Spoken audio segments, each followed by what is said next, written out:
Hello, class. This is our second lecture. First one we had in a live classroom. This one's online. And the main topic, we're going to cover a few things, but our main topic today is to talk about databases, which, as you hopefully recall, is one of the three characteristics of direct marketing. What are the other two? The advertising has to contain an offer, and the advertising or whatever the efforts are need to be measurable. They are measurable. Okay.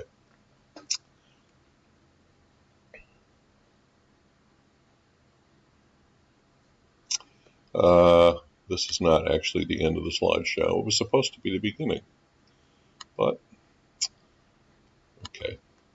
So our agenda, we're going to review some marketing principles, talk a little bit more about direct marketing specifically, and what it needs to include or its characteristics. We're then going to talk about databases.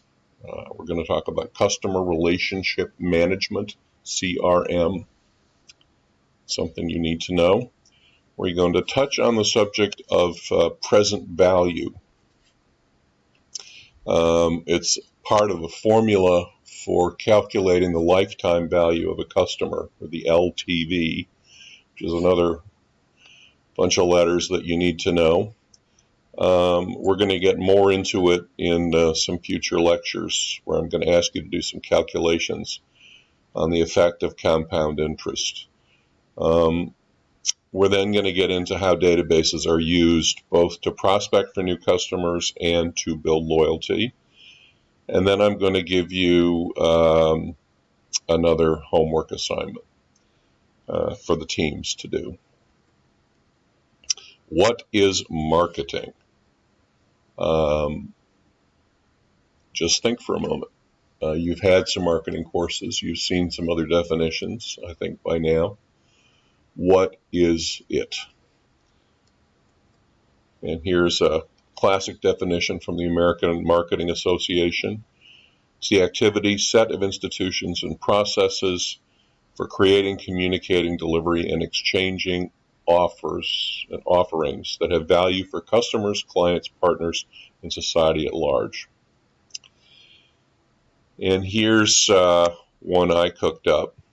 Marketing is first meeting a consumer need with a service or product that has a USP. Anybody know what USP means? It's not the United States Post Office. It's a unique selling proposition, meaning that there is something that the service or product you are selling has, some feature that is important to consumers that other competitors don't have or can't match. So it's a unique reason your product is better than other products at delivering what's important to the customer. That's a USP. So your product or service has a USP that meets the need, and then second, effectively launching that product or service into the marketplace using all forms of media to move consumers through the purchase funnel. Some of the basics: must offer a benefit, value, meet a need not found in the competition. It has a USP. And also, there are really two kinds of customers. There are existing customers, and from them you want to get more business, build loyalty.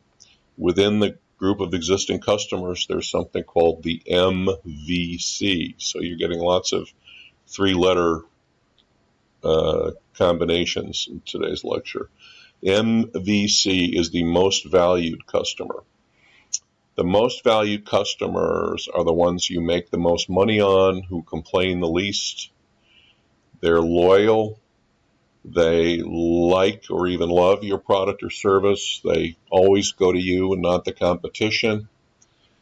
And the key thing to do with your database is to analyze purchase and transactions and find the people who are your most valuable customers, and then find what characteristics they have in common, demographic or psychographic, and understand them who they are, so that in your new business efforts, in your prospecting efforts, your first goal is to find more people like your MVCs.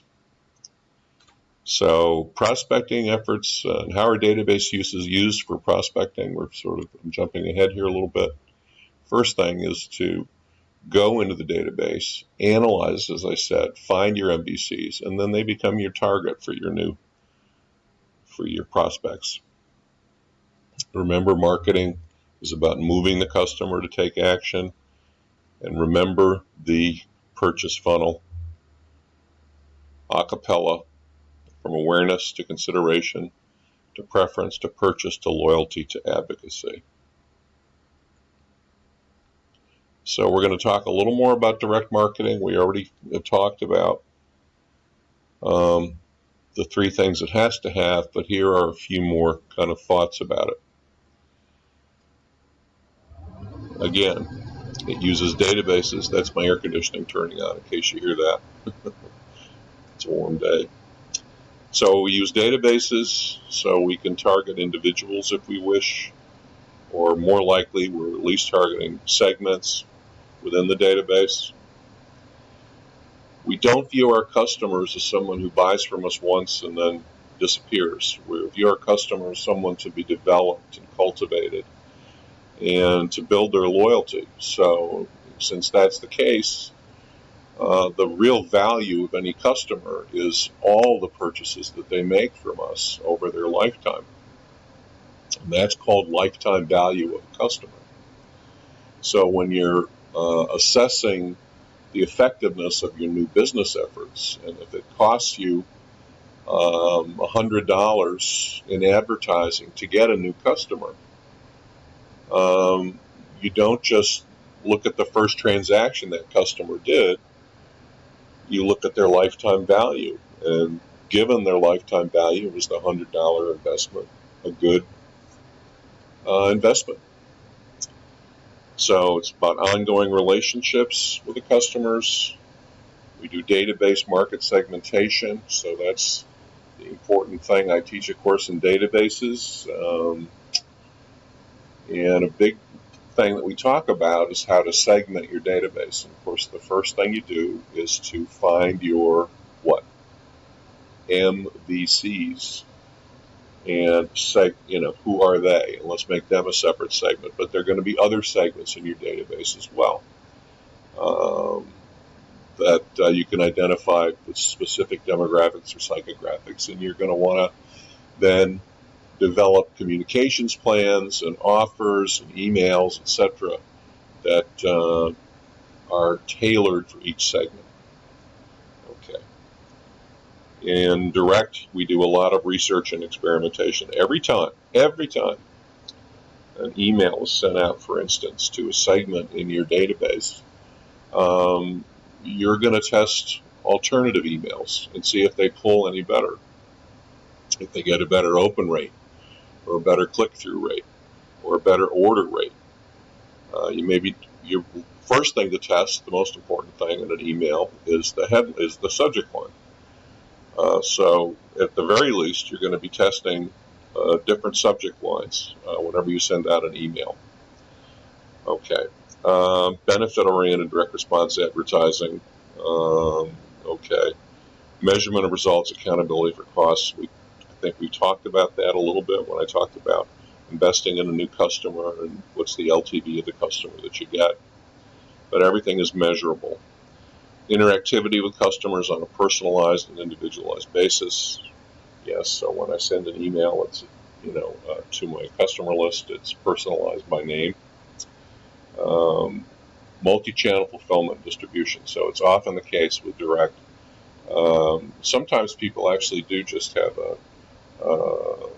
an online store and don't have other types of stores. But more and more we see that online retailers, also have physical stores. I know Amazon is experimenting with these. Amazon, the biggest online retailer of all. And also retailers that rely on emails and electronic communication also do catalogs and find that those are effective. So It's not just one thing or the other. They tend to mix these things. And there's no retailer between the manufacturer and consumer, so the consumer buys without seeing the actual product. Okay. Direct marketing, as we said, is these three things. And I really hope that you know this, because this will come up quite a bit. Okay. And now we're looking at advertising. We've been talking about direct marketing. We talked about marketing and kind of what it was, and then we got into more about direct marketing. And the one on the left, I think you could say, is a direct ad. See the offer in it? I don't think you can miss it. It's mostly an offer with a little bit of appetite appeal sprinkled in. The one on the right is the opposite. If you see an offer in that, and by offer, remember, I mean value. I mean dollars and cents, something that is a financial value to make you do something fast. So all you see on the right is image, right? So you need to really understand the difference between direct and branding advertising. The teams I know submitted a direct ad to the class this past week, and for your next homework assignment, you're going to find a branding ad and submit that. Okay, we're going to stop here and take up again in a moment.